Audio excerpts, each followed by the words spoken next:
So this is the Apple Watch Ultra. It was added in at the top of the Apple Watch lineup for an extra premium price, kind of as an excuse to pack a much bigger battery in a smartwatch, but also to offer a few extra ruggedized features for enthusiasts willing to spend the extra money. Now, this is the Samsung Galaxy Watch Ultra, and it was added to the top of the Galaxy Watch lineup for an extra premium price, kind of as an excuse to pack a much bigger battery into a smartwatch, but also to offer a few extra ruggedized features for enthusiasts willing to spend the money. Now look, there have been many copies before, in both directions. Like Samsung copies Apple all the time, and Apple copies Samsung all the time.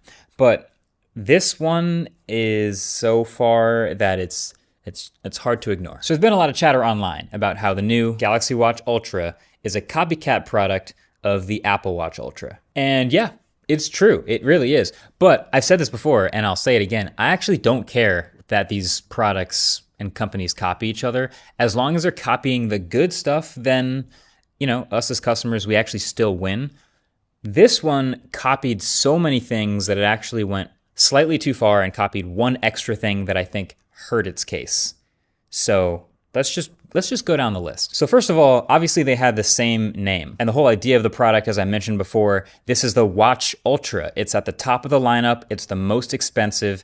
And of course, they've matched the Apple Watch Ultra's durability specs. So they're both made of titanium. They're both water resistant to 100 meters. They both have sapphire glass over their cover displays. And then the other basic on-paper specs, like they both have dual frequency GPS for high accuracy. They both have extra bright displays for visibility outdoors, so actually both 3000 nits. And then they both have 3 default bands. So the Apple Watch Ultra has an ocean band, a trail loop, and an alpine band. So now along comes Samsung's Watch Ultra, and they launch with 3 bands. They don't have an ocean band though. They have a marine band. Totally different. And then they have a trail band, and then they have this peak form band. So yeah, the ocean band and the marine band are kind of like, hey, can I copy your homework, but change it up just a little bit so it's not too obvious that I copied? And they kind of didn't change it up enough. But it's like, okay, yeah, sweet, thanks. Now we have 2 holes on ours instead of 1. And everybody knows not every marine is an ocean, duh. But each watch has 3 buttons, and you may remember the Apple Watch added this special orange button on the side called the Action button that you could map to any number of different things. But you know, it starts the workout selector by default. Now the Galaxy Watch Ultra comes along, has a new orange button on the side. This one is called the Quick button, and it can be also custom mapped to any number of different actions. But the default, again, is the workout selector. Now don't worry, it keeps going. In the software department, they also lifted a whole bunch of stuff. So, you know, this watch face that we keep seeing Samsung using in all of their flagship marketing for this thing, with all the complications around the outside corners, definitely takes heavy inspiration from Apple's flagship watch face with the complications everywhere. It also has an all monochrome version for night mode, which was also new to the Apple Watch Ultra. And if you want to change the watch face, they both have the same mechanic. Just hold down the face for a second and then swipe over, and you can customize the complications or watch faces from there. They both use a blob of icons to scroll through all of your apps, and even the double pinch gesture. So this is something Apple recently added. It was in beta at first, and now it's operational. And Samsung's added it now too. It's off by default, but when I turn it on, it does the exact same things. So yeah, as you can tell, there's no shortage of things that Samsung has lifted from the Apple Watch Ultra. People are calling it shameless. People are calling it pure copycat behavior. There's endless comments online about it. Here's the thing though. There's only one thing that Samsung copied that I actually have a problem with this watch. Like when you just look at this watch, you can definitely argue it actually looks mostly different from the Apple Watch. I mean, I know they both have the orange button, but they've done this kind of unique thing where it's still a fully circular watch face, but then it's a much bigger, brawny, circle-shaped titanium body underneath, like called a cushion design. That's at least different. You know, I don't know if I actually like it more, but it feels definitively bigger than the Apple Watch Ultra, which was already pretty big. But in the grand scheme of watches, it's not actually huge, especially because the size of the screen is basically the same as the large Watch 7. Anyway, I thought that with keeping this circular screen, they would have a physically rotating bezel, like a clicking bezel on the outside, because that was the sickest feature on the Watch 6 Classic. And it's the feature everyone wanted in all the other watches, but they just didn't do it.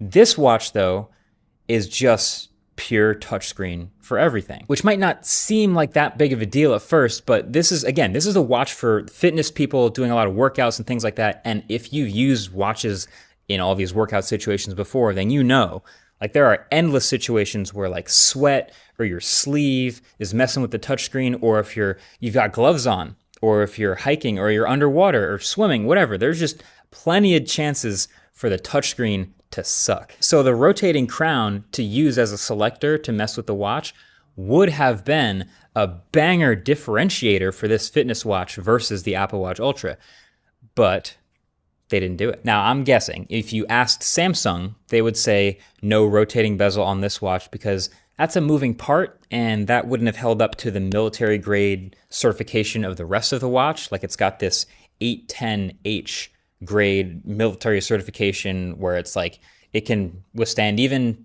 tougher drops and like more dust and wider range of temperatures and all that stuff. So the moving part wouldn't have worked with that. But honestly, Samsung, I think just do it anyway. Just go with the rotating bezel. I think 99% of users would rather have the rotating bezel over the military certification. And, you know, the 1% who don't, like, they'll get a Garmin or whatever, something different. But I think this is something that would have actually been a great match with this particular watch. Now, there's a few other things now that I've used it that do differentiate this watch too. Obviously, it's going to be the one that works with Android phones and not iPhones. That's number one. But, you know, Wear OS performs really well. I know there were some early concerns about it not being super smooth, but it's been great. It's very customizable, very functional. The full-size keyboard is actually a bit easier to type on despite having a bigger screen because they make the letters bigger and then you have to go into a secondary menu for symbols. But I actually feel like I can type words pretty well on this versus other smartwatches. And I think best of all, the battery life has actually lived up to its claims. So sometimes it's hard to know what to make of the, 60 hours versus 100 hours in power saving mode or 48 hours in exercise power saving mode. It's kind of confusing, but what I will say is it matched and sometimes beat the battery life of the Apple Watch Ultra, like pretty regularly. I felt like it has about a 25% better standby time. So if you have light use, you're just casually like getting text messages, doing 1 or 2 workouts, you can easily get 2 full days out of this watch. And then if you're going heavy, if it's a bunch of workouts, then it's closer to even, but it's still a solid day and a half, especially when you're using that 3000 nits Super AMOLED display a lot. That's impressive. So yeah, it's pretty clear that Samsung has copied a lot of features and things about the Apple Watch Ultra. But as I've kept saying, if you copy the good stuff, then you can still end up with a great product, no matter how shameless it is. But the conclusion about this one is kind of funny because Samsung also updated the Watch 7 at the same time. And that watch also has dual frequency GPS. The screen is the same size, even though it's a smaller battery. It's still got sapphire crystal on top. It's got 3 sporty bands, and it's like half the price. So that ends up making this one feel harder to recommend if it's so similar. So this just ends up being a Galaxy Watch for people who want that, but with a bigger battery and I guess just a little more ruggedized features, and that's kind of it. And you have $650 you're willing to spend on it.